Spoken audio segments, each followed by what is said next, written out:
Empezar la clase del día de hoy. Creo que hubo un malentendido con lo del horario, pero cero clavos. De la otra semana tal vez sí vamos a platicar, yo les confirmo porque creo que tengo una conferencia también que dar a las 7, entonces para que no corramos tal vez la podemos adelantar un poquito, pero les confirmo mañana o pasado la hora para la próxima semana. Ok, hoy nos toca el tema de reflujo. Yo sé que en el programa decía colestásico, pero yo le decía a una de sus compañeras que había tenido la oportunidad de revisar unas cositas precisamente de reflujo, entonces cambiamos un poquito el orden, que igual al final vamos a recibir todos los temas de igual manera. Creo que reflujo es una de las de las cosas más importantes que como pediatras tenemos que conocer y saber cada vez más. Y la razón, así como decíamos, como la cuestión de las fórmulas, es que cada quien lo maneja o lo trata de entender como cada quien, pues, quiere, ¿verdad? Y definitivamente hay ciertos criterios que nosotros tenemos que tener claros para que podamos realmente tener un excelente abordaje en este tipo de cosas. Solo déjenme intentar acá. Ahí estamos. Ahí estamos. ¿Alguno me puede decir nada más si están viendo la presentación? Sí, doctor, se ve la presentación. Sí, doctor. Listo, gracias. Ok. Reflujo gastroesofágico. Digo, no me dejarán mentir si es una de las principales causas de consulta. Hablemos ahorita específicamente en lo que viven ustedes en el día a día dentro del hospital. O sea, consultas hacia mi persona o hacia el departamento de gastro muchas veces son para valoración de reflujo gastroesofágico o por sospecha de reflujo gastroesofágico o para manejo de reflujo gastroesofágico. Por eso les digo, importantísimo, porque aunque pareciera un tema que todos manejamos y dice uno, bueno, es por lógica lo que hay que hacer, vamos a ir viendo en el transcurso de la charla que no, a veces no es tan lógico, ¿verdad? Trataré de no ser tan extenso como la de la vez pasada. ¿Ven? Ok, es un motivo de consulta súper frecuente y ahí cualquier colega, el doctor Montiel, cualquiera de los que ya hacemos práctica, digamos, privada también, vamos a ver que es un motivo muy frecuente de consulta. Otro tema que los papás ya llegan con el diagnóstico. Es decir, mire, ya vi en internet que los síntomas que tiene mi bebé son de reflujo. Entonces, vengo para que usted le dé tratamiento. O sea, ya no es investigar muchas veces, ¿verdad? Sino es un motivo de consulta súper frecuente. Y ese porcentaje que ustedes ven en la diapositiva, en el caso mío en particular, de que veo principalmente gastro, ese porcentaje se aumenta aún más. Bien. Lo primerito en reflujo es que tengamos claro los conceptos, ¿verdad? No es tanto, bueno, enséñenos cómo manejarlo, qué medicamento le damos. Primero es diagnosticarlo y ver si realmente amerita un tratamiento o un abordaje diagnóstico y terapéutico más significativo. Yo, más o menos, los residentes de primer año, evidentemente todavía no me sé los nombres. Ahora los R3, pues ya los conozco un poquito más. Ahí vi a algunos de los que estaban conectados. No sé, se me ocurre Pablo, por ahí te vi, Pablo Pérez conectado. ¿Qué sería un niño que regurgita? O sea, si uno trata de definir digamos, las diversas variantes de reflujo, el primero que tenemos que establecer es regurgitación. Si estás por ahí, Pablo, ¿a qué se refiere un niño que regurgita dentro del contexto de lo que estamos viendo de reflujo?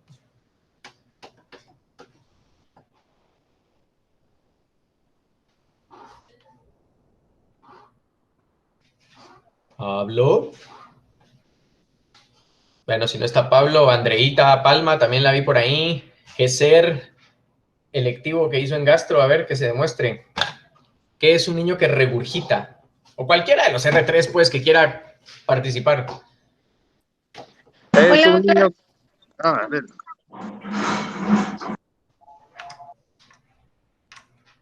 Es solo uno. Dele, Andrea, dele.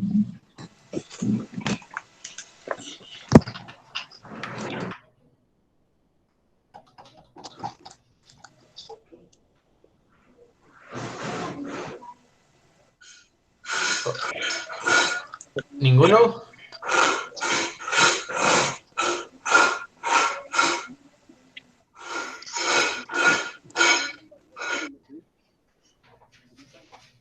Ok, bueno.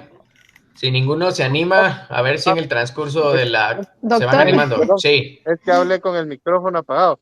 Pues es Ok. el niño que toma su leche y de repente se le regresa un poco por la boca. No se Ajá. sabe la razón, pero se le regresa. Ok. Generalmente algo involuntario, ¿verdad? Sí, Ok. Generalmente cuando uno habla del término de regurgitación, en efecto es un tipo de reflujo. No vamos a decir que no es reflujo, porque ya vamos a ver el concepto tal cual de reflujo. Sí, porque hay un retorno del contenido alimentario del estómago hacia la parte superior o sea, la parte más superior del tracto gastrointestinal, pero como decía ahorita previamente, generalmente es una cantidad no tan significativa, generalmente no hay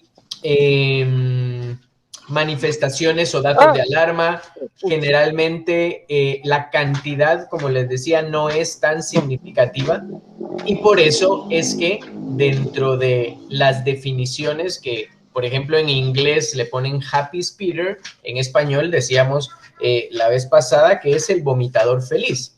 Literalmente un niño que regurgita es aquel paciente que tiene estos eventos normalmente después de que le sacan el aire o cuando está acostadito o cuando lo cargan, digamos, lo levantan rápidamente y generalmente no tiene ningún dato de alarma, no tiene ninguna afección dentro de sus indicadores antropométricos, su neurológico va súper bien, pero obviamente también es un elemento que genera estrés y que genera mucha preocupación en los papás, ¿verdad? A veces uno recibe 1, 2, 3 llamadas, 4 llamadas, porque el paciente persiste con el reflujo. Y al papá, a la mamá le da miedo que de repente se vaya a ahogar, que de repente vaya a tener algún evento más significativo. Pero eso es el regurgitador, esa es la versión más noble del reflujo y es un elemento, cuando hablamos de regurgitación fisiológica o funcional, es parte de los trastornos funcionales, es decir, aquellos que se van a presentar por inmadurez gastrointestinal. Generalmente los niños en los primeros meses, en las primeras semanas de vida, van a tener eventos de regurgitación, así como tienen algunos eventos de cólico, así como pueden tener eventos de pujo, así como se les puede hacer difícil el proceso de evacuar al principio, la regurgitación o estos vomitadores felices se puede presentar y de hecho se va a presentar en la mayoría de niños. El punto es, desde aquí empezamos a decir, el punto es que no empecemos a manejar cualquier regurgitación o cualquier reflujo fisiológico con medicamentos, porque eso es lo que vemos constantemente, ¿verdad? Es decir, es que mire, ya le dejaron 3 medicamentos y él sigue vomitando y uno se da cuenta que no son vómitos, inclusive muchas veces lo van a ver en la clínica en ese momento o en la consulta. Mire, así es como él vomita y uno se da cuenta que el niño se está riendo, se está matando de la risa y simplemente fue un evento totalmente involuntario. Entonces, la regurgitación, evento de reflujo, sí, pero generalmente fisiológico, funcional, no asociado a ningún dato de alarma. ¿Quién me dice en qué se diferencia un vómito? O sea, ya dijimos que es regurgitación. Entonces, ¿qué es vómito? ¿Cómo diferenciamos o cómo podemos hacer una diferencia más, digamos, significativa cuando uno dice, bueno, este paciente no creo que sea una regurgitación fisiológica, sino ya está vomitando? O sea, desde el punto de vista concepto, ¿cuál es la diferencia entre una regurgitación y qué es un vómito? La cantidad de material que expulsa el niño, que hay un como momento de arcada previa a la expulsión pues, del material gástrico. Muy bien, ¿quién contestó? Perdón, es que como no los veo en... Soy Candy, doctor. Ah, Candy, sé Candy. Ok, Sí. muy bien. Así como decía Candy, Tal vez, fíjate, Candy, que en cuanto a cantidad yo te diría que es relativo, aunque en términos generales sí, el vómito por definición son cantidades muchísimo mayores, pero a veces un regurgitador te dice el papá, mire, le salió un montón hasta por la nariz, le salió, sin que necesariamente haya sido un vómito, pero en términos generales, el que vomita generalmente es en mayor cantidad, pero como tú decías, la segunda parte de tu aporte, de tu definición, diría yo que es la más significativa en cuanto a la diferencia. Hay una arcada, hay una contracción diafragmática, hay un reflejo vagal que está condicionando esa expulsión usualmente más violenta de contenido alimentario y que se expulsa por la boca. Y generalmente el niño que sí está teniendo mayor cantidad de vómitos versus el que regurgita, sí empieza a haber uno afección en su día a día, en su estado general, en sus indicadores, en su ganancia de peso y en algunas ocasiones cuando se prolonga de manera significativa en su indicador de talla también. Entonces, regurgitación con expulsiones involuntarias, generalmente en menor cantidad, sin datos de alarma. Vómitos, una expulsión más violenta, una expulsión en mayor cantidad, hay una contracción diafragmática y un reflejo vagal asociado. Y normalmente el vómito lo vamos a asociar a cuestiones o patologías orgánicas versus el regurgitador, que generalmente lo vamos a asociar con elementos funcionales. Entonces, reflujo, ya dijimos que el regurgitador es el extremo más noble y el vómito pues es el elemento donde uno sospecha organicidad en la mayor parte del tiempo. Vamos a decir como una definición bien sencilla, reflujo gastroesofágico es el paso involuntario del contenido gástrico al esófago. Así de sencillo, con el espectro muy variable desde el que regurgita hasta el que vomita. Cuando uno trata de analizar, y de hecho por mucho tiempo se trató de investigar todos los elementos que involucraban el reflujo, hablando de por qué algunos niños regurgitaban más, por ejemplo, por qué algunos regurgitaban menos, y qué condicionaba esos eventos desde el punto de vista fisiopatológico. Y si ven esa gran cantidad de cosas alrededor, por supuesto que se valoran todavía como elementos potencialmente condicionantes, pero el que ven en el centro como de color rojo, marrón, el que vean en el centro que dice incremento de RTEI, que son relajaciones transitorias del esfínter esofágico inferior, ese es el elemento fisiopatológico que se considera principalmente el determinante de por qué un niño puede tener más o menos eventos de reflujo. Claro, más de alguno me podrá decir, mire doc, pero si el reflujo está condicionado, por ejemplo, por una estenosis hipertrófica del píloro, obviamente, ahí vamos a hablar de otro causal, un elemento anatómico obstructivo que lo está condicionando. Pero hablando del global de los niños que presentan eventos de reflujo, este es el elemento que ahora van a encontrar en cualquier texto de literatura de reflujo, que es el principal condicionante fisiopatológico. Por mucho tiempo se valoró la estructura anatómica como tal de la unión esofagogástrica como lo más importante, como lo más determinante.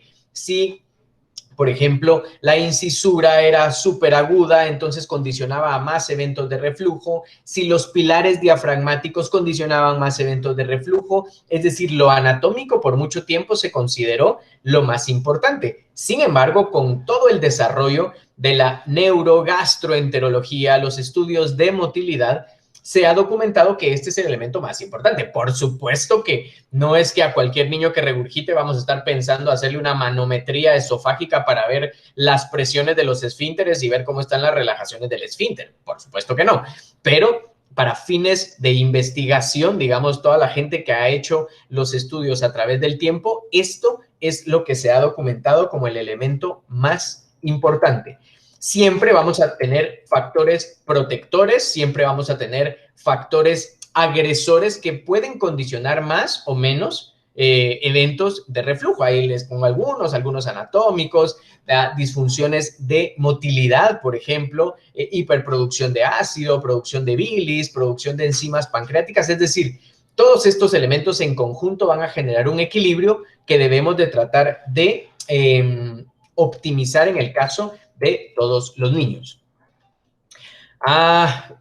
Ya participaron un poquito los R3. Algún R1, mucha, perdón, como les repito, me disculpo, todavía no me sé los nombres de todos ustedes, pero en la medida de sus 3 años de sufrimiento me los iré aprendiendo.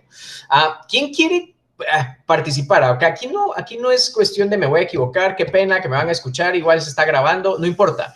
Alguien que se anime. ¿Qué creen que es la diferencia entre un reflujo primario y un reflujo secundario?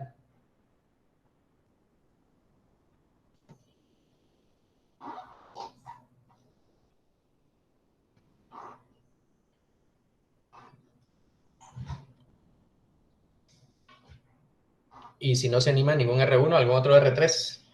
Vamos, mucha, hagámoslo dinámico. Si no, va a ser súper aburrido estarme escuchando a mí nada más.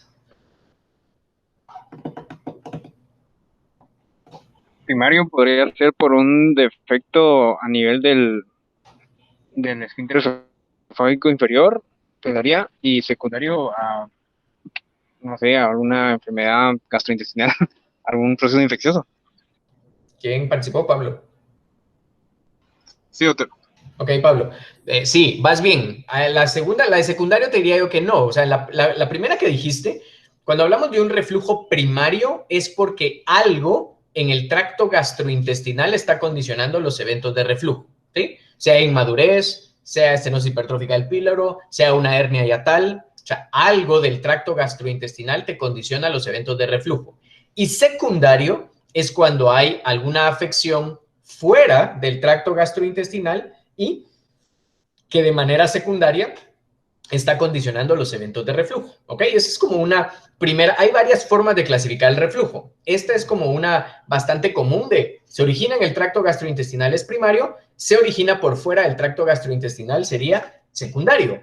Pero también está la clasificación que es funcional y patológica. El reflujo funcional es el que ya platicamos, es el niño que regurgita, es el de la foto, es el de la imagen que ustedes están viendo ahí, el que la mamá clásicamente le está sacando el airecito, el papá le está sacando el airecito y van a expulsar.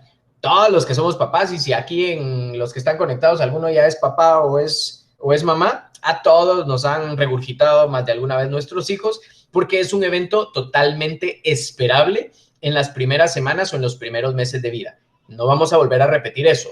Ese sería un reflujo funcional. Ahora, un reflujo patológico es aquel que ya es en tal cantidad, en tal frecuencia, que ya empieza a tener una afección significativa dentro de la vida del niño, con manifestaciones que pueden ser gastrointestinales dentro del esófago o por fuera de las mismas, ¿verdad? Es decir, no necesariamente el reflujo va a tener solo manifestaciones gastrointestinales, como vamos a ir viendo poco a poco. E inclusive, como les digo, si empieza a afectar ya tu neurológico, tu nivel de hemoglobina, tu patrón evacuatorio, tu ingesta de alimento, evidentemente ya vamos a tener muchísimas más manifestaciones generales o sistémicas y no exclusivamente del tracto gastrointestinal.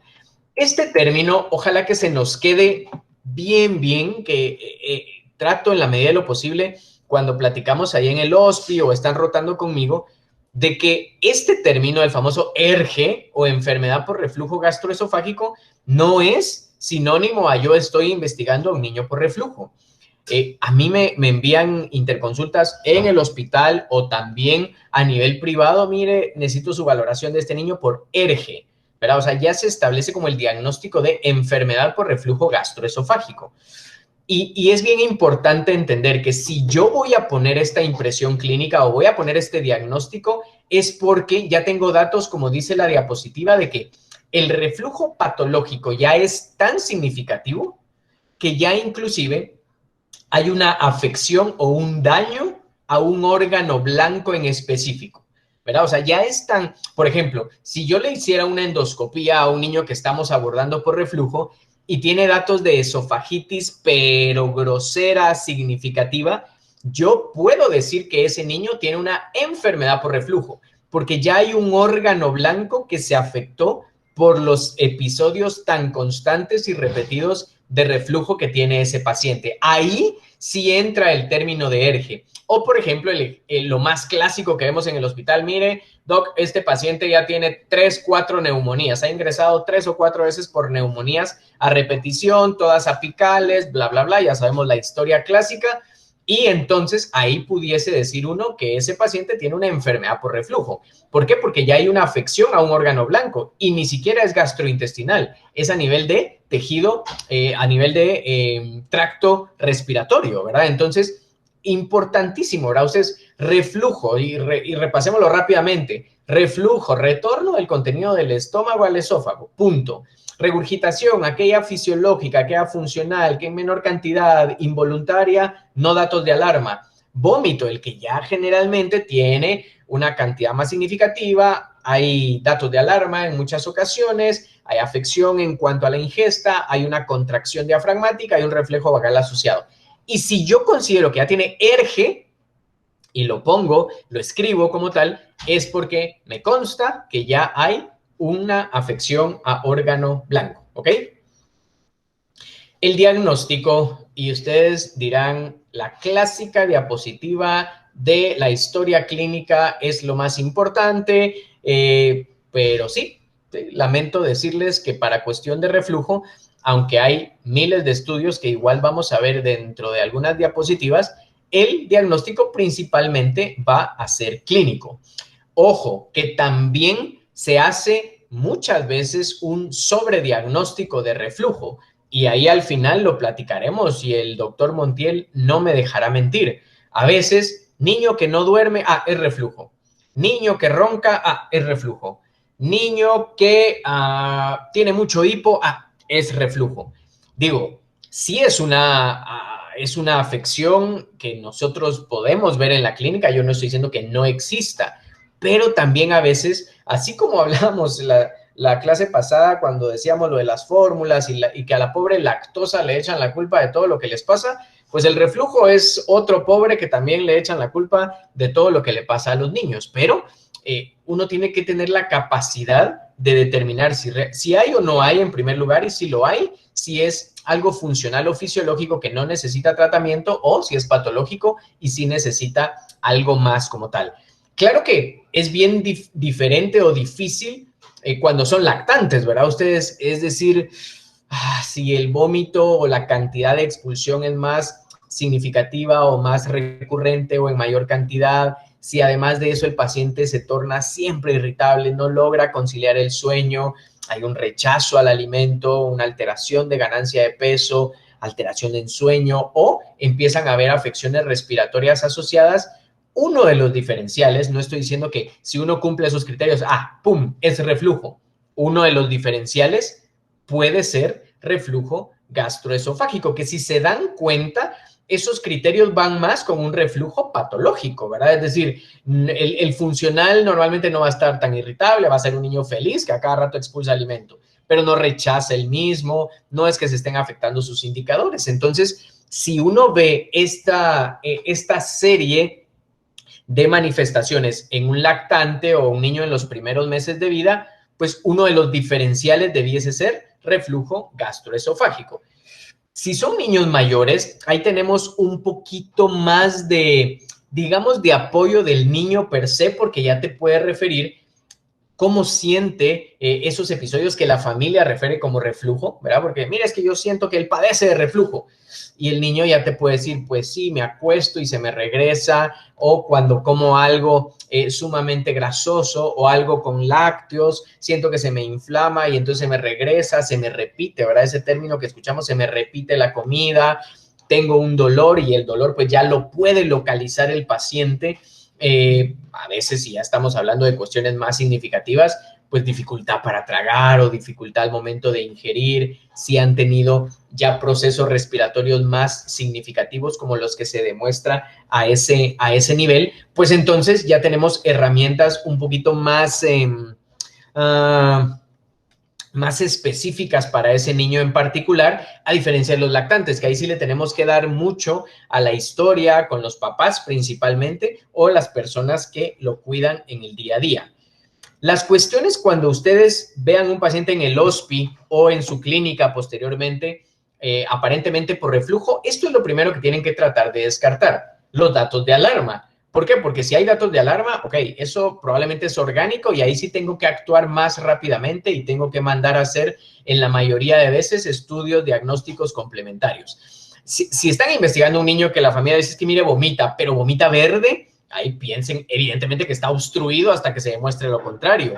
Si es un niño que le refieren como vómitos o que está expulsando el alimento, pero hay datos de sangrado, sea superior o inferior, digo, no es lo más probable que sea algo funcional. Piensen en algo orgánico, si es en proyectil, ya sabemos por un dato potencial de hipertensión intracraneana, si hay alteración en sus indicadores, si aparte hay otros síntomas asociados, no es exclusivamente la expulsión de alimento, si hay fiebre, si hay organomegalia, si ha convulsionado, por supuesto que ahí dejen de pensar de que la RANI es la que les va a ayudar. Ahí tienen que investigar la causa de reflujo. Y si algo les puede quedar de la clase de hoy es busquen el por qué ese niño tiene reflujo.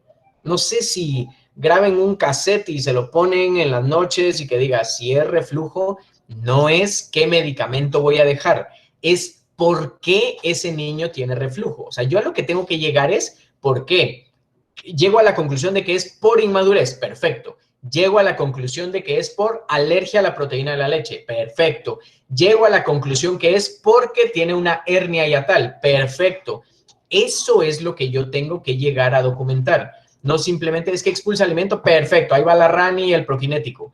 No funciona así, porque por eso es que estamos sobremedicando en muchas ocasiones a estos pacientes. Aquí hay algunos otros que son evidentísimos, ¿verdad? Ustedes, fontanela bombada, una distensión abdominal importante, ¿verdad? Por ejemplo, ¿qué les digo yo? Un Hirschsprung, por ejemplo. Ok, ahí vas a tener una distensión, pero tan grosera del colon, o a veces también del intestino delgado, que va a comprimir el estómago y esa es la causa de que el niño esté expulsando alimento. O, por ejemplo, y este es uno bien importante, si los vómitos empezaron después de los 6 meses de vida, claro que no le pongan reflujo funcional, no le pongan fisiológico. ¿Por qué? Porque si se hubiera manifestado al principio. No vas a empezar a los 6 meses a tener algo por inmadurez, ¿verdad? Ahí piensa en algo más.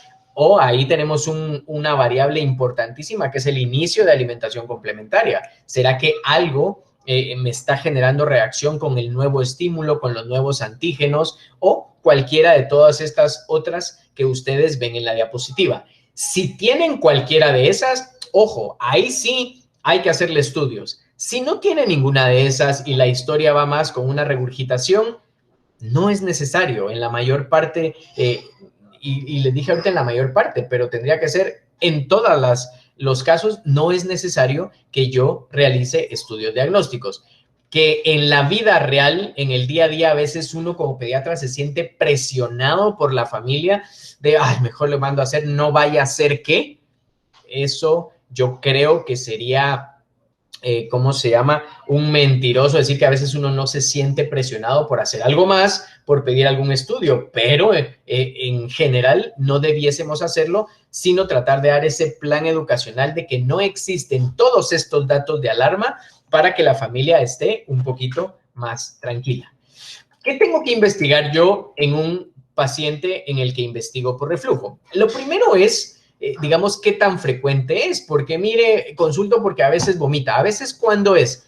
Pues una vez al día, y es un poquito. Uno dice, bueno, a ver, ahí va por algo más funcional o fisiológico. No, mire, fíjese que todas las tomas, doctor o doctora, todas las tomas, o sea, se toma 3 onzas y me está sacando como 2. En todas le pasa, o en algunas sí, o en algunas no. Esos son los elementos que yo tengo que empezar a ver. Si hay algún contenido en especial, ya decíamos presencia de sangre o presencia de bilis, si es en cantidad significativa, si es en proyectil o asociado a algunos de los otros datos de alarma. Y esta uno pensará que es la menos importante, pero yo les diría que es la más importante en un lactante. ¿Por qué? Porque, en primer lugar, el saber si es lactancia materna o fórmula, por ejemplo, ya es un elemento importante a investigar. Si es lactancia materna, ya decíamos en la clase pasada, la técnica, ¿será que alguien me enseñó? ¿Será que alguien me explicó cuál es la forma adecuada, el sello que tiene que tener, y es bien clásico, más con los papás que son primerizos o los papás que tienen la experiencia por primera vez, es que cada vez que lloran piensan que es por hambre, ¿verdad? Y eso lo hemos pasado todos en algún momento. Y entonces el niño llora porque tiene frío y, ¡pum!, y le dan de comer. O el niño llora porque de repente sí tuvo un coliquín y pues le dan pecho o le dan alguna toma de fórmula. Y a veces estamos sobrecargando a una pancita que, como ustedes sabrán, pues todavía no tiene una capacidad de distensión tan significativa, y a veces básicamente lo que pasa es que se rebalsa. Y entonces uno dice, es que sí, le estoy dando de comer, come cada hora, más o menos. Y uno dice, bueno, desde ahí tenemos que empezar el plan educacional.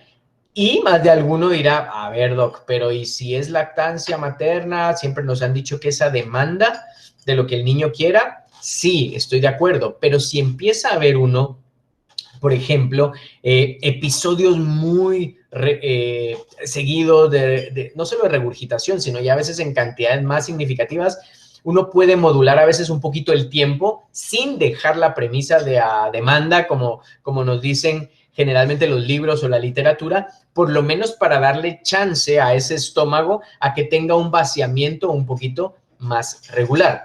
Y les diría, muchas, pero un alto porcentaje de las regurgitaciones fisiológicas a veces es por esto, por sobrealimentación.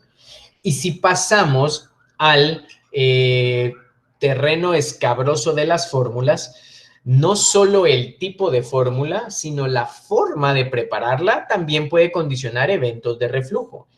Acuérdense que así como decíamos que tienen que tomarse la molestia en conocer qué tienen las fórmulas, también deben de conocer cómo se prepara cada una, porque hay casas que se prepara una medida en 2 onzas de agua y algunas otras se prepara una en una. Entonces, simplemente con alterar la dilución ya puede ser un elemento que condicione eventos de reflujo. Si ven la pachita que ahí está en el, ¿cómo se llama? En la imagen, la mayoría ahora de pachas en el mercado tienen ciertas válvulas que permiten modular la cantidad de aire que entra y que sale cada vez que el niño succiona, por ejemplo. Pero si yo pienso en mi percepción de papá, que en la medida en la que apriete más fuerte el mamón va a estar más seguro, muchas veces si le doy con toda la fuerza del mundo, obstruyo esa válvula o ese mecanismo de modulación del flujo de aire, y es clásico que el niño succione y se colapsa el mamón, ¿verdad? O sea, se colapsa totalmente y el niño lo que está jalando es más aire que leche. Y entonces, si yo estoy condicionando eso a cada rato, pues a veces tengo sobredistensión de gases dentro de mi panza, y esa es la única razón por la cual pues yo ingiero después un alimento y ¡puc!, lo vomito o lo expulso, ¿verdad? Sería mejor el término. Entonces, la forma en la que está comiendo el niño, qué está comiendo, con qué frecuencia lo está haciendo, quién lo está haciendo, todos son elementos importantes, y más me tendría que enfocar en eso más que en estar pensando qué estudio o qué medicamento le voy a dejar. Los antecedentes son importantísimos. Si es prematuro, pues evidentemente hay una mayor inmadurez. Si ha tenido afecciones respiratorias a repetición, los síntomas alrededor que ha tenido. La que está del lado derecho de la diapositiva, en sus pantallas, donde dice tratamiento farmacológico previo, a la gran, este sí es un dolor también, porque la mayoría de niños que ya de repente van donde el gastro, ese tratamiento farmacológico previo, da miedo, pero literalmente miedo, porque es un niño que ya ha sido sometido a lo que se les ocurra, inclusive ya lo hemos dicho en otras veces, antibióticos, antiparasitarios, antifúngicos, porque tal vez vomitaba por una infección, ¿verdad? Entonces, ojo, hay que ver también ese tratamiento farmacológico previo, porque no solo tal vez ni lo necesitaba, sino que ya esos fármacos han condicionado la acidez dentro del estómago, la microbiota intestinal, etcétera, etcétera, etcétera. No se les olvide que aparte de la historia, siempre tenemos que hacer un examen físico completo. Si estamos investigando reflujo, no es válido que nada más investigue el abdomen, ¿verdad? Es decir, yo tengo que ver indicadores otra vez, cómo va en su línea de crecimiento, cómo está su perímetro cefálico, ver cómo está el perímetro abdominal, ver si no hay organomegalia, ver cómo está pulmonarmente, es decir, un examen físico completo, ¿verdad? Es decir, no es exclusivamente revisar peristalsis o ruidos gastrointestinales. Muy bien.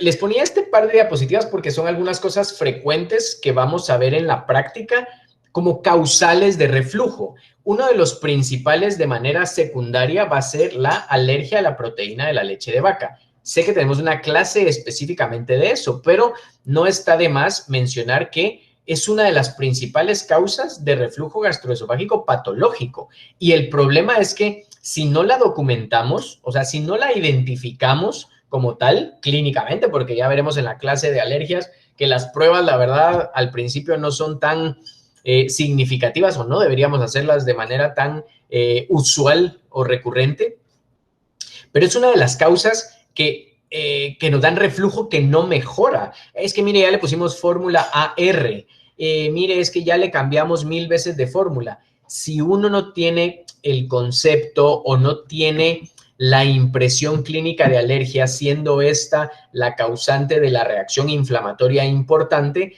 entonces nunca va a haber una mejoría significativa. O sea, siempre vamos a tener cada vez mayores eventos de reflujo hasta que encontremos la fórmula, que en este caso sería una fórmula extensamente hidrolizada, o si necesitamos alguna fórmula elemental, lo que haga que la sensibilidad disminuya, por supuesto, y entonces de manera secundaria los eventos como el reflujo, la irritabilidad, el sangrado, irá disminuyendo poco a poco. Es decir, en estos casos de alergia a la proteína, pues sí utilizamos medicamentos, claro, porque a veces el reflujo secundario es muy severo, pero, por eso lo ponía ahí con puntos suspensivos, es más importante que yo quite el elemento agresor, o sea, quite la proteína de leche, entiéndase, si es lactancia materna, pues poner a mamá en dieta de restricción, y si es fórmula, pues las fórmulas que ya mencionábamos como opciones principales. Lo renal, creo que todos hemos visto más de algún paciente de, mira, este paciente vino vomitando y lo que tenía era una infección urinaria, o elementos como acidosis tubular renal o malformaciones, perdón, de vías urinarias, también son elementos comunes, digamos, de un reflujo secundario. Ok, entremos en materia de lo que les gusta a ustedes, los estudios. A ver, si yo puse ahí de título en la diapositiva, ERGE secundario, es decir, una enfermedad por reflujo gastroesofágico, causas anatómicas, y les pongo como primer estudio la serie esófago gastroduodenal. Hemos pedido en nuestra residencia, yo no sé cuántas veces, estudios esofagogramas, serie esófago gastroduodenal o series gastrointestinales, por ejemplo, que al final es darle medio de contraste y ver, digamos, cómo ese medio recorre todo el tracto gastrointestinal. Si es gastroduodenal, sé que es tracto gastrointestinal superior porque el estudio se limita al duodeno. Si pido serie gastrointestinal es porque quiero valorar porciones inferiores y ya son mayores tomas, ¿verdad? Los piden a cierto tiempo para ver qué tanto va vaciando el medio de contraste. Pero lo más importante que yo debo de entender cuando estoy estudiando reflujo es que los estudios contrastados me van a servir a mí para descartar alteraciones anatómicas. Nada más. Es decir, no voy a pedir una serie para descartar si el niño tiene reflujo. Si la mamá o el papá te está diciendo que el niño expulsa alimento por la boca, no necesitan un estudio de medio de contraste para decir si tiene o no tiene reflujo. Eso ya lo saben. Pero si ustedes vieron algún dato de alarma y quieren descartar si no hay algo anatómico, estructural, que impida el paso del medio de contraste, ahí pidan la serie.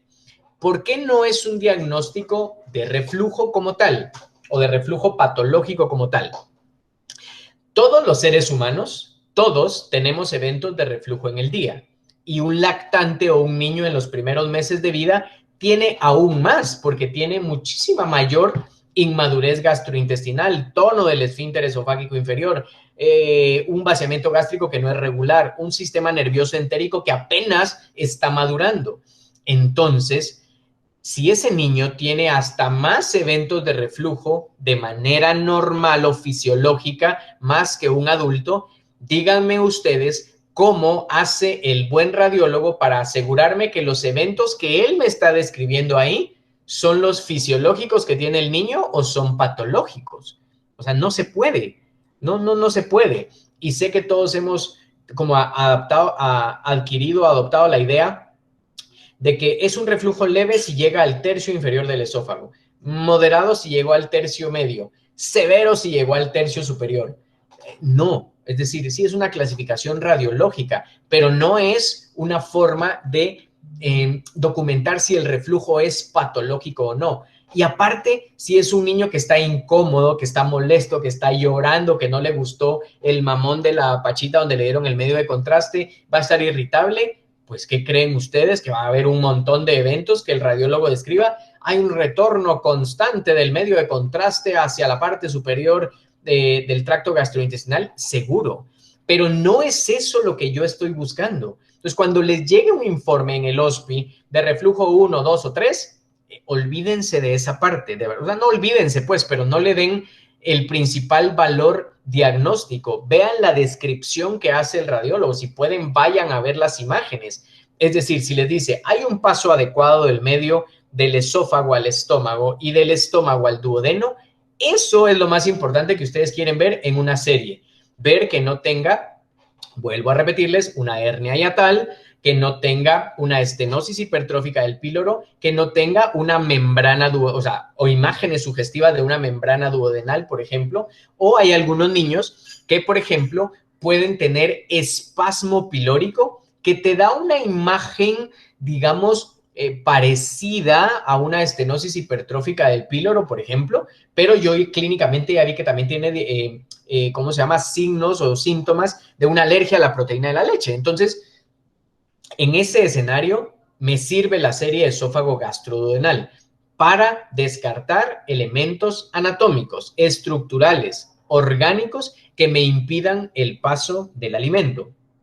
Por ejemplo, ya decíamos hernias, acalasia, por ejemplo, donde vamos a ver una disminución importante a nivel de la unión esófago-gástrica, niños con fístulas, niños con estenosis o, por supuesto, niños que tengan mal rotación intestinal. Entonces, otro punto importantísimo, ¿verdad? No solo para fines de evaluación ustedes en su examen, sino para la práctica normal.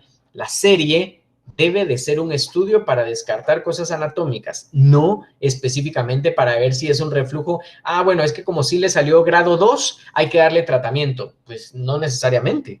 Es decir, habría que ver el contexto y la historia de ese niño en particular.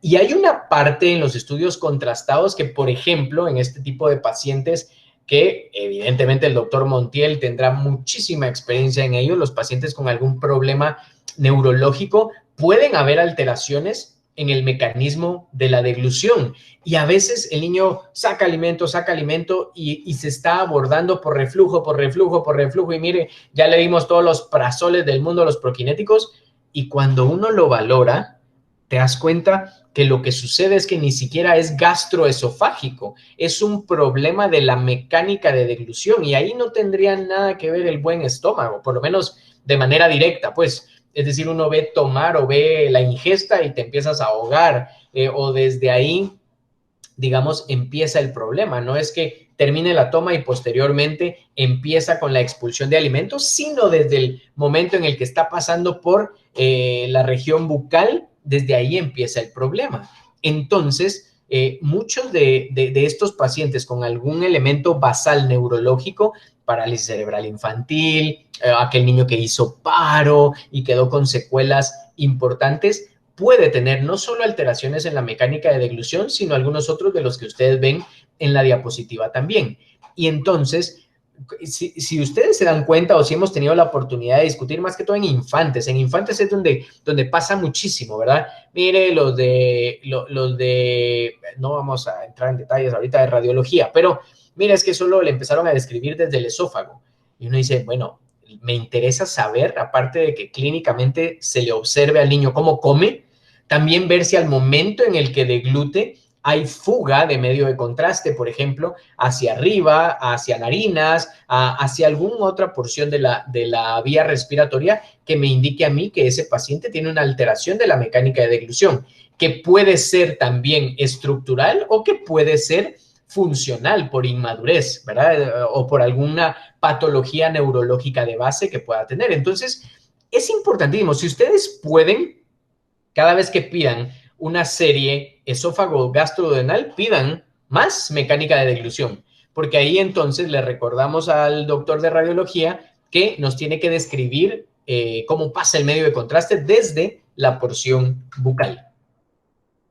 ¿Pueden haber síntomas respiratorios asociados? Sí, muchísimos, ¿verdad? Y por eso les digo, a veces es bien complejo cuando uno trata de decir si el reflujo es el causante de todos los problemas que tiene el niño, porque los colegas de Neumo me dirán, pues sí, es que ve todas las que están ahí en la diapositiva, más otras más de manifestaciones que pueden estar asociadas a el reflujo, pero... y aquí es donde entramos en debate siempre, ¿verdad? Con el doctor Moisés o con Alejandra, decir, ¿quién fue primero, el huevo o la gallina? ¿Será que el reflujo es tan severo, es patológico, es tan constante que está llegando a vías respiratorias de manera constante, irritando y por eso tengo problemas respiratorios? O yo podría decir, miren, no, yo creo que él tiene una patología respiratoria de base que me está hiperinsuflando constantemente, la cavidad torácica está sumamente grande, eso comprime la cavidad abdominal y por eso el niño tiene eventos de reflujo. Entonces, sí es bien complejo y por eso es un manejo integral en conjunto, muchas veces con Neumo, porque sí uno tiene que tratar de llegar a determinar eso, qué es el condicionante de base, porque entonces uno va a poder ayudar de una mejor manera a ese paciente. ¿Cuándo buscar la relación entre los dos? Bueno, síntomas persistentes, exacerbaciones que se dan a cada rato, síntomas, digamos que el papá dice, mira, es que se empieza molesto, como que va a vomitar y posteriormente empiezan las manifestaciones respiratorias, síntomas principalmente en la noche, o aquellos pacientes que ya el buen colega de Neumo dijo, no, o sea, ya les di todos los spray, puff, esteroide y este niño no mejora. Ahí es donde uno piensa que pudiese haber algo gastrointestinal o una enfermedad por reflujo. En este caso sería una enfermedad por reflujo y hay que investigar. Hay algunos otros, dijimos primario, secundario, funcional, patológico.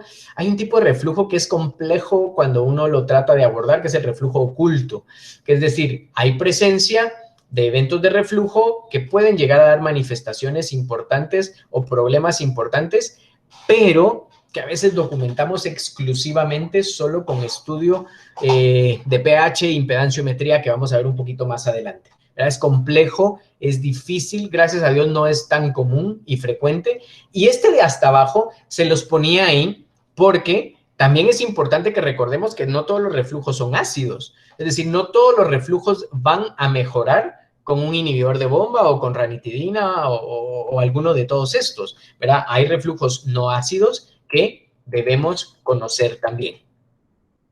Si nos queda claro que la serie como estudio diagnóstico, ya sabemos para qué lo vamos a pedir, yo les diría que esta, la pHimetría, es el estudio diagnóstico más importante en el abordaje de reflujo patológico.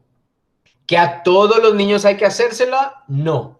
Pero si yo tengo mucha duda, estoy en conjunto con, digamos, abordaje con Neumo, por ejemplo, y queremos saber si el reflujo es realmente patológico, pues la pHimetría, que al principio se manejó como pHimetría sola y que ahora generalmente se hace pH impedanciometría, es un estudio en el que se le coloca, más de alguno ya habrá visto cómo se hace una pH impedancio, se le coloca una sondita al paciente y se va a documentar por un periodo de 24 horas los eventos de reflujo que pueda tener ese paciente.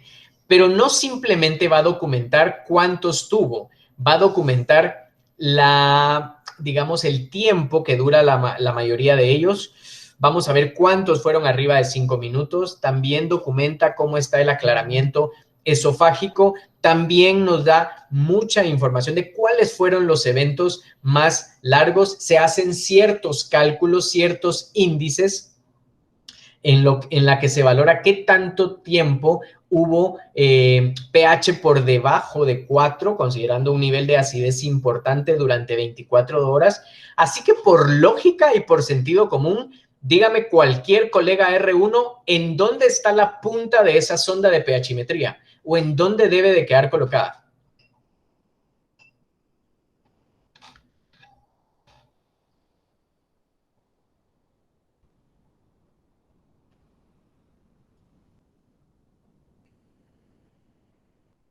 ¿O algún R3 cualquiera? En el esófago. Ah, perdón, ahora ya soy en el esófago.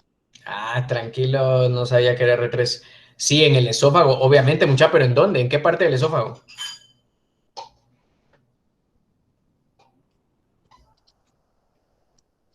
En la parte inferior del esófago. A ver. Muy bien, tercio inferior de esófago, Pablo. O sea, Sí, tercio inferior de esófago, no, obviamente antes de la unión esófago-gástrica, porque si se te va de mal la sonda y vas a documentar eventos ácidos dentro del estómago, evidentemente tu resultado va a salir súper patológico, ¿verdad? Es decir, sí tenemos que ver, y la mayor parte del tiempo a estos pacientes se les hace una plaquita control después de que se colocó la sonda para ver si quedó en el tercio inferior del esófago. Hay diferentes clasificaciones, Boix-Ochoa, Boyle, dependiendo de la escuela, donde de acuerdo a los criterios que se documenten en 24 horas, que algunos de esos se los ponía ahí en la diapositiva, se da un puntaje. Generalmente arriba de 12.8, 13, pongámosle 13, se considera que esa pHimetría es positiva o es compatible con un reflujo patológico. Y ojo, que tampoco les dice por qué. Les está diciendo, no, sí, síganlo investigando porque ese sí es un reflujo patológico, no es un reflujo fisiológico. Y yo les decía, la pHimetría sola generalmente ya no se usa, sino se acompaña de impedanciometría, que básicamente mejoraron ¿cómo se llama? Los sensores, es decir, pudieron mejorar muchísimo porque con la pHimetría sola solo se podían documentar los movimientos de líquidos o de fluidos, mientras que ya, digamos, la impedanciometría permite documentar el movimiento de fluidos, de sólidos, de aire, y entonces es muchísimo más sensible, más fino para documentar todos esos detalles que uno quiere documentar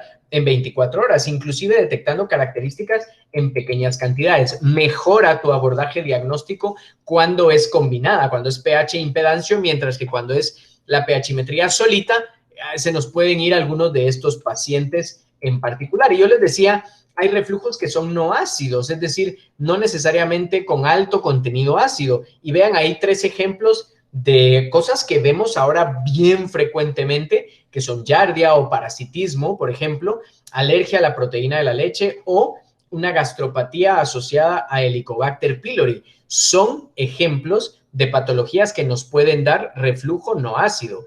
Y la pregunta del millón es, ok, doc, si no es ácido, entonces ¿cómo lo tratamos? Pues tratando la causa, tratando al parásito, tratando a la bacteria, tratando a la sensibilidad alimentaria. Y que de manera secundaria pueden haber eventos de hiperacidez, seguro, o sea, seguro. Y ahí, pues, utilizamos algún tipo de medicamentos, pero nos permite documentar este estudio, un reflujo patológico. Es lo más objetivo que tenemos para documentar reflujo patológico. Si ustedes me dicen, cuando lo hacemos en niños chiquititos, lactantes o niños muy pequeños, siempre habrá la cuestión de la inmadurez gastrointestinal que también pudiese condicionar de alguna manera esos reportes de 24 horas. Pero, aún así, sería el elemento objetivo más importante, no la serie, para documentar un reflujo patológico. Endoscopía, digo, me encantaría que la endoscopía fuera el estudio diagnóstico para reflujo. Imagínense, me iría súper bien. Me iría súper bien a mí en la vida. Pero la verdad es que no. O sea, si yo hago una endoscopía, lo que están viendo ahí, esas rayitas marcadas en la circunferencia esofágica, esos son datos de una esofagitis ya grado, ¿cómo se llama? Clasificación C, perdón, que es la clasificación de Los Ángeles, que es la que utilizamos para valorar reflujo. Yo hago un endosco como parte del abordaje diagnóstico. ¿Por qué? Porque si yo veo esa esofagitis, digo, ok, ese niño sí tiene enfermedad por reflujo. Si yo tomo biopsias, por ejemplo, y las biopsias me salen con valores de eosinófilos sumamente altos, puede ser que esté ante una alergia alimentaria, una alergia a la proteína de la leche, por ejemplo, o pudiese estar ante una esofagitis eosinofílica, que son patologías que no vemos tan frecuentemente de este lado del charco. Hay más documentación, por ejemplo, de Europa o los mismos Estados Unidos documentan a veces muchos casos de esofagitis eosinofílica. Lo que pasa es que si uno revisa los reportes o la documentación de casos de esofagitis eosinofílica, por ejemplo, en literatura norteamericana, muchas veces solo se toman biopsias, por ejemplo, de esófago o de duodeno, donde evidentemente pues van a ver si hay una alergia alimentaria, pero si uno hiciera también una toma de biopsias rectales, veríamos una causa, veríamos un incremento también importante de eosinófilos en una alergia alimentaria versus una esofagitis eosinofílica, que literalmente las alteraciones son específicamente en esófago y la proporción de eosinófilos, o sea, los criterios son muchísimo mayores que el de una alergia alimentaria. Pero, digo, endoscópicamente hablando, me sirve para ver efectos secundarios y en dado caso, tal vez el ejemplo de una esofagitis eosinofílica, en este caso sí sería diagnóstica, porque entonces sé lo que está condicionando los eventos de reflujo. Manometría, estudios de medicina nuclear realmente no son importantes en el abordaje. Claro, si es un niño con disfagia, que yo sospecho que sea acalasia, ahí tal vez sí. Pero como un estudio inicial de reflujo, para nada, ¿ok? Entonces, si se dan cuenta, muchísimos datos de historia, 2, 3 estudios diagnósticos y nada más ustedes. O sea, es principalmente lo que ustedes puedan documentar de historia lo que más les va a servir para abordar ese paciente en particular. Si es que es necesario dejar algún tipo de abordaje diagnóstico o terapéutico, porque muchas veces se reduce, si es algo fisiológico o es algo funcional, a un súper y exhaustivo plan educacional, ¿ok? Si hablamos de tratamiento y yo hice bien mi historia clínica y sé que tal vez el condicionante principal es la alimentación, pues mejorar la misma es lo que me va a ayudar, mejorar técnica de lactancia, mejorar preparación de fórmulas, evitar estar intercambiando fórmulas a cada rato, ya lo dijimos en la clase pasada, pero el estar dando una fórmula cada 3 días diferente, eso también puede condicionar problemas e inflamación que el niño no tenía de manera basal. Posición. A ver, posición. Esa es una de las más cosas que más se discute siempre si es realmente significativo. Si uno habla de literatura, si es algo estadísticamente significativo, todos los estudios les dicen que no es el elemento más significativo en el abordaje o en el tratamiento de un niño con reflujo. Ahora, si ustedes ven las guías de recomendación, hay un montón que sí se recomienda que el paciente esté en una posición de 45 grados. Vean, hay una cantidad de productos que venden ahora, que la almohada antirreflujo, el colchón antirreflujo, el Moisés antirreflujo, lo que ustedes quieran. Yo creo, les voy a dar mi percepción y tal vez al final el doctor Montiel también nos da su opinión. Yo creo que en algunas ocasiones, en muchos casos, da una sensación de tranquilidad a la familia. Siento que algunas veces esa posición de 45 grados pudiese favorecer un vaciamiento un poco más regular, pero teniendo claro que no es que esa posición vaya a hacer que el niño jamás regurgite o que no tenga eventos de reflujo, ¿ok? O sea, eso es lo que tenemos que tener bien claro. Le da un poquito de tranquilidad. Ay, mire, y hasta el papá te dice, yo siento que hasta duerme más tranquilo cuando está así un poquito más inclinado, por ejemplo.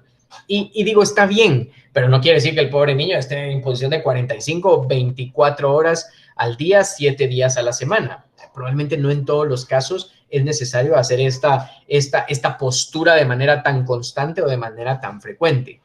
Ya decíamos la frecuencia con la que vamos a estar alimentándolo. Y lo de espesar fórmula, yo creo que lo hablamos la semana pasada cuando hablábamos de la fórmula AR.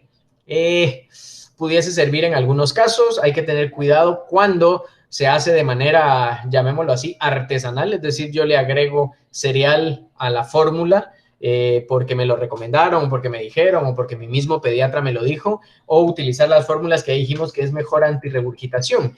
Vean la diferencia de consistencia entre una fórmula convencional con una fórmula espesada.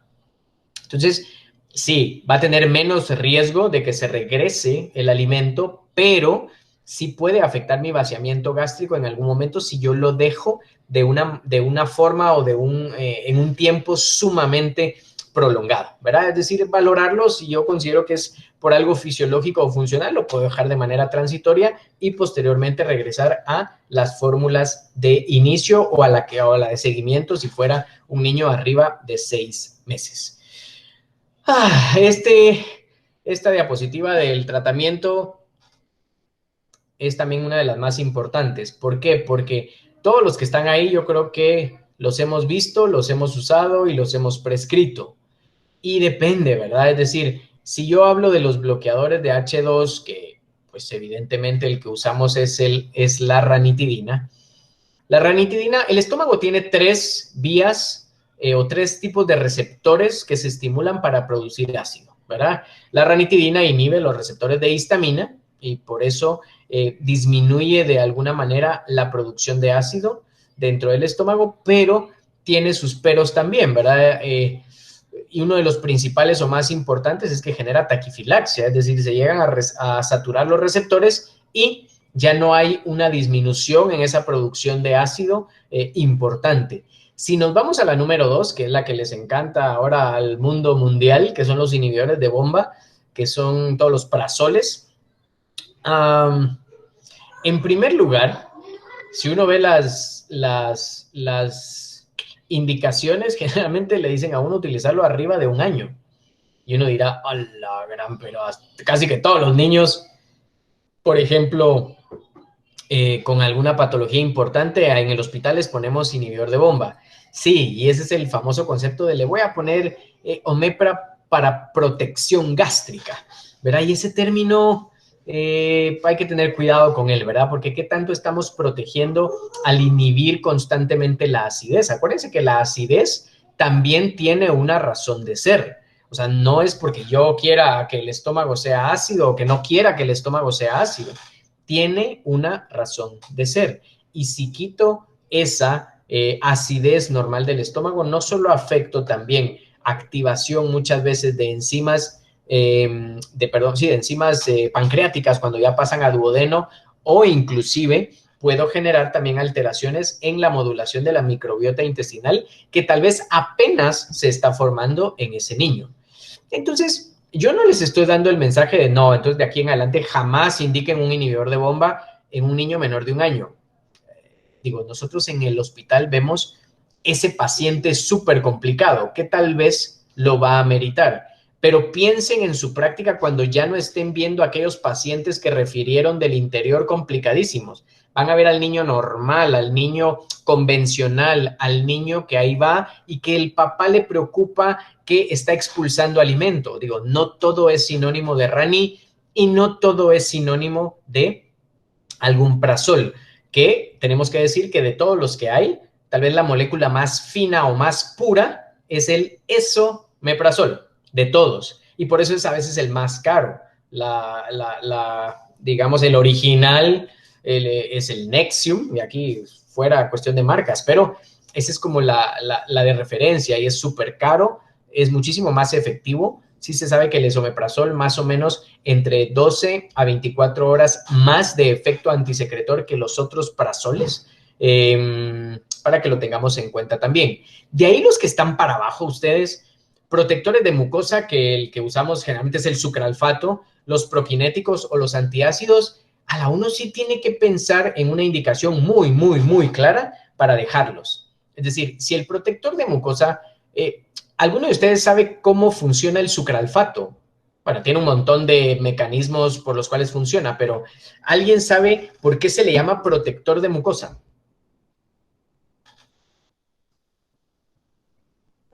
Creo que es porque se pega a la pared gástrica, creando una como barrera.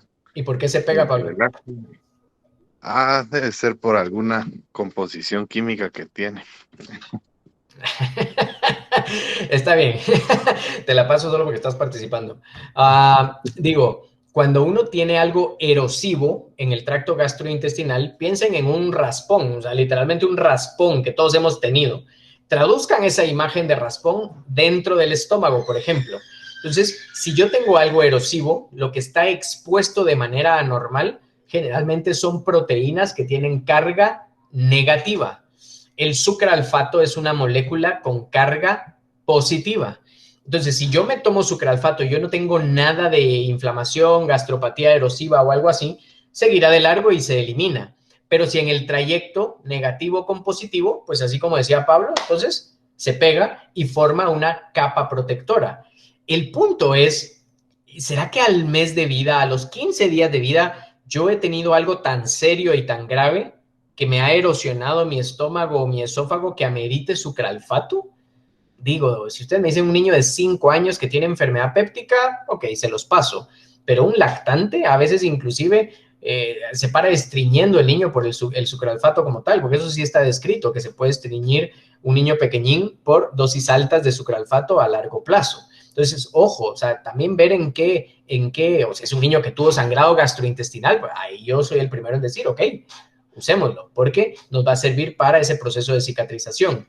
Los prokinéticos, ese es otro issue importante. La mayoría no están descritos para niños pequeños. O sea, no están aprobados, digamos, para niños pequeños. Y díganme a cuánto niño, a casi todos los de infantes, tiene o Gastroflux o Perivan o digamos, mejor no digamos marcas, digamos Domperidona, Mosapride, o sea, todos estos que hay en el mercado. Inclusive hace unos años estaba la Cisaprida, que era el top, y al final por ciertos cambios a nivel de cambios electrocardiográficos, cambios importantes que podía generar, salió totalmente del mercado. Y no son tan nobles ustedes. Por ejemplo, yo sí he tenido casos de pacientes que se tornan sumamente irritables por el uso de domperidona, por ejemplo, ¿verdad? El Motilium, el Gastroflux, que son las marcas como más comunes que utilizamos cuando dejamos prokinético. Entonces, y no digamos la buena metoclopramida, que como prokinético es buenísimo, como antiemético es lo máximo, pero tiene el potencial efecto extrapiramidal y no necesariamente en dosis excesiva o en sobredosis. Hay pacientes que han tenido síntomas extrapiramidales con la dosis convencional que le tocaba de acuerdo a peso. Por eso, ojo con la metoclopramida, porque no es cualquier medicamento. Y si han tenido la suerte de no ver ningún niño intoxicado con metoclopramida, dichosos, porque es bien feo. O sea, sí pareciera que están convulsionando. O sea, la espasticidad de cuello es impresionante y generalmente es causado por este medicamento. Y los antiácidos, ustedes para niños bien pequeñitos, la verdad, no están indicados como de primera línea en el contexto de tratamiento farmacológico de un niño con reflujo. Y finalmente lo quirúrgico, este es el otro pleito constante en el hospital, ¿verdad? O sea, ¿qué niño vas a mandar a cirugía por reflujo? Es que tendrías que estar bien claro o bien convencido que hay un reflujo patológico que no mejora, pero absolutamente con nada, con tratamiento médico, o que veas, evidentemente, alguna alteración, ¿cómo se llama? Anatómica. Ahí en la segunda dice una hernia hiatal que no responde a tratamiento. Yo en el poquito tiempo que llevo de hacer gastro, solo un paciente he mandado a cirugía por una hernia hiatal, pero era una cosa impresionante, que de hecho perdí las fotos, o sea, perdí las fotos que tenía de la serie, porque era impresionante. O sea, esa sí era una hernia hiatal grandísima, que uno decía, probablemente con tratamiento médico no va a mejorar, pero la mayoría no son así. Y entonces uno sí tiene que valorar, porque no es una cuestión nada más de, sí, le van a hacer su cirugía antirreflujo, es su funduplicatura, bla. Es una alteración de la anatomía normal del estómago. Imagínense que ustedes mandan a cirugía y los cirujanos le hacen su Nissen, por ejemplo, y el niño lo que tenía era una alergia a la proteína de la leche. Van a empeorar aún más los eventos de reflujo. El vaciamiento gástrico va a ser peor. Los eventos de cólico van a ser peor. El niño le cuesta expulsar gases, le cuesta eructar.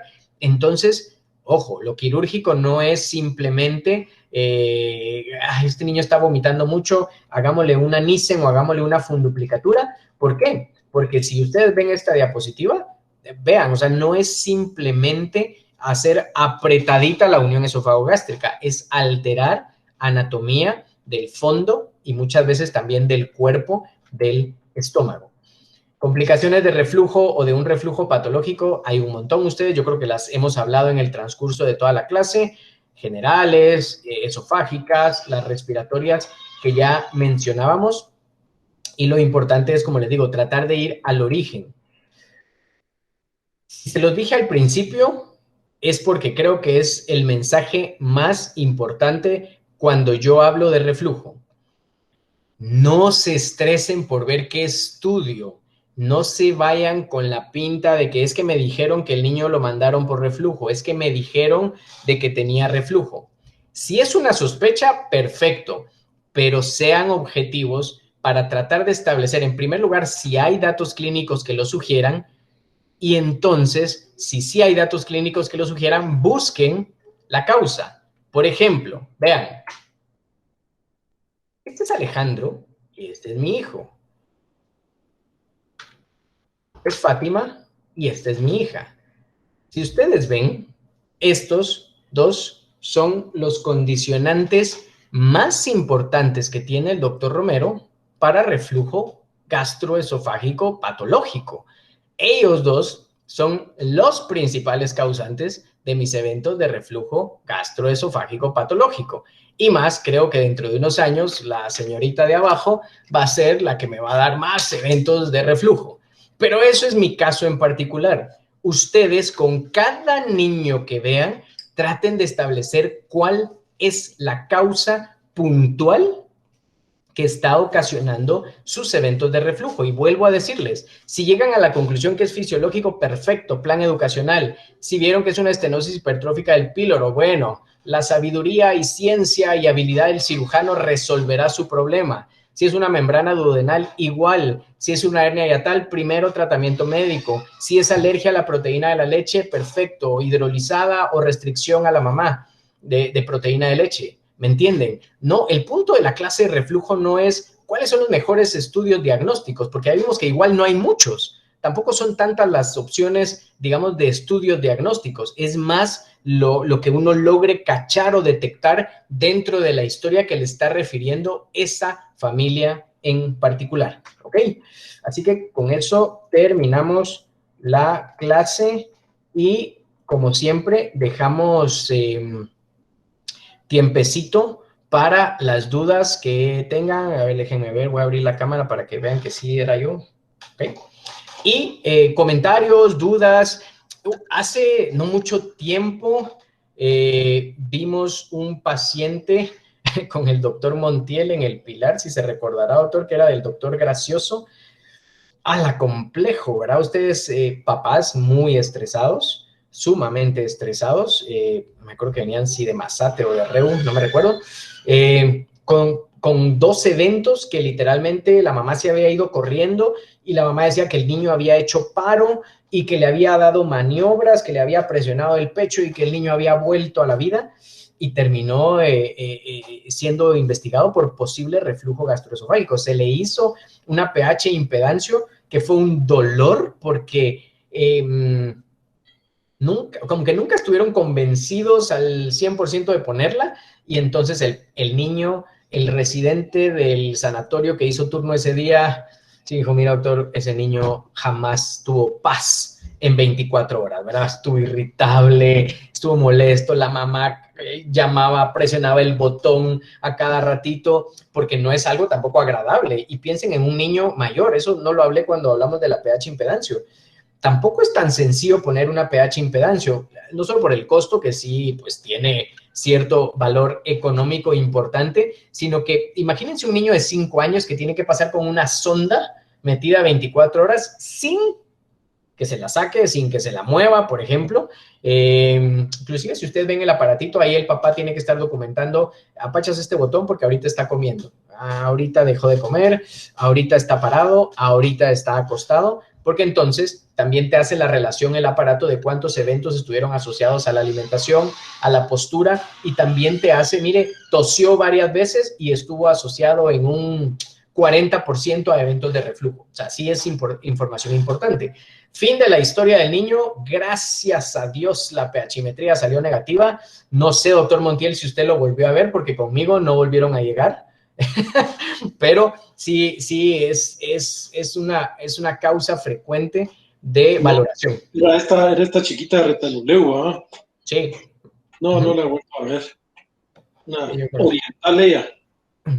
Exactamente, sí, tenía un apellido como era Wong, Chang, algo así. Sí, Chop Suey, algo así. Correcto. No la volví a ver. Bueno, dudas, comentarios.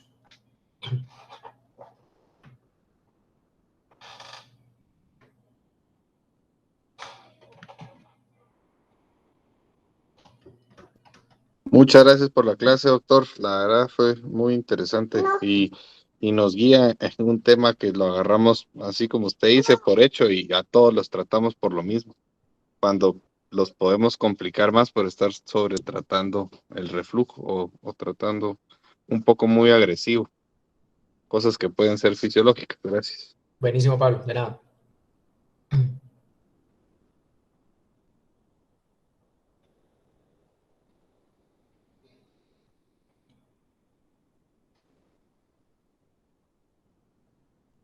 Bueno, si no tienen... Buenas noches. Sí. Yo quería hacer un comentario que la verdad es que sí, o sea, había muchas cosas que sí desconocía, ¿verdad? Y como usted decía, en infantes tuvimos varios pacientitos que dimos por hecho, ¿verdad? Lo del reflujo y que al final tenían otras patologías anatómicas, ¿verdad? Malrotaciones, mecánicas de la dilución. Ahora solo me quedó una duda. Por ejemplo, en el caso de que, ¿verdad? Que no deberíamos dejarle esofagoramas a todos los niños, ¿verdad? Y que no es como método diagnóstico, pero, o sea, por ejemplo, en el caso de estos niños que se les hizo varios esofagoramas y en unos nos salieron alterados, en otros no, y al final, por ejemplo, con el nene que al final terminó con malrotación, ¿verdad? Que fue el diagnóstico final de este niño, o sea, en ese caso, digamos, ¿cómo podríamos mejorar? Porque ¿cuánto tiempo pasó ese niño sin un diagnóstico? Sí, Cindy, muy bueno tu comentario. Ahí hay mucho que discutir, ¿verdad? Tú, porque la forma en la que se hacen los estudios también es importante, o sea, las proyecciones que se hacen, y te recuerdas si tuve la oportunidad de platicar contigo de ese, bueno, tuvimos 2 niños al mismo tiempo, uno porque cirugía se negaba y era una estenosis hipertrófica del píloro desde que estaba ahí, ¿verdad? Que estaba en infantes A, creo que es, en los primeritos, ¿verdad? Y aparte estaba ese otro chiquitito, ahorita que Cindy Sales ha tenido su jornada de sanación de pacientes con reflujo porque tenía como 1500. Fui yo, doctor, la causante de eso, a mí me sigue la cirugía. Tú eras el foco de sal. Sí, ¿te recuerdas que con esa paciente en particular, cuando vimos la imagen, decíamos 2 cosas puntuales? O sea, la gastrectasia es muy importante, o sea, tenía una dilatación de la cavidad gástrica importante y no lográbamos, por la proyección en la que estaba el video, ver cómo era el arco duodenal. No sé si te recuerdas que lo platicamos y dijimos, raro porque no se logra ver cómo hace el arco el duodeno, que tal vez hubiese sido una forma más válida o más rápida de documentar que ese niño estaba mal rotado. Pero la imagen que nos daba en ese momento, la verdad es que no era no era concluyente para decir hay una posición anormal, anómala o al revés del duodeno. Entonces yo te diría, o sea, ¿qué podemos hacer? Si uno tiene mucha duda, pues repetir el estudio, ¿verdad? Cuando son chiquititos, lo que pasa es que si uno dice, bueno, ¿y por qué no le hace endoscopía? Nuestro equipo para lactantes o sea, no tenemos. Hemos hecho algún niñito de 7 kilos, me recuerdo que a uno de 6 kilos, pero te da hasta cosa meter ese gran endoscopio que sabes que sí va a pasar, pero le pasas lastimando por lo menos aritenoides y todas las estructuras glóticas de una manera importante. Entonces, lo endoscópico, pues lamentablemente no es tan factible hacerlo. Si uno tuviese duda, digo, repetir el estudio, ver algunas otras proyecciones para volver a ver si realmente el medio de contraste pasa de una manera convencional o no. Y acuérdate, Cindy, que también tuvimos un problema importante, que no sé si es moda o si es, yo qué sé, en radiología, que ahora decían, bueno, todos los niños estos chiquititos que nos llevan a serie, pongámosle sonda y ahí le pasamos el medio de contraste. Tuvimos como 3 estudios en ese mes, si no estoy mal, en el que le ponían sonda y reportaban pues normal, pero o sea, lo que te interesa es ver cómo pasa el medio de contraste desde aquí hasta el duodeno, pues si es una serie gastroduodenal. Pero era así como, no, es que más fácil porque como es tan chiquito y lloran, entonces sonda y por supuesto ahí el medio de contraste va a pasar hasta, y empiezan a describir hasta el estómago. Entonces, evidentemente, pues uno quiere un estudio sin sonda nasogástrica para valorar adecuadamente anatomía y paso del medio de contraste. Muchas gracias, doctor. De nada.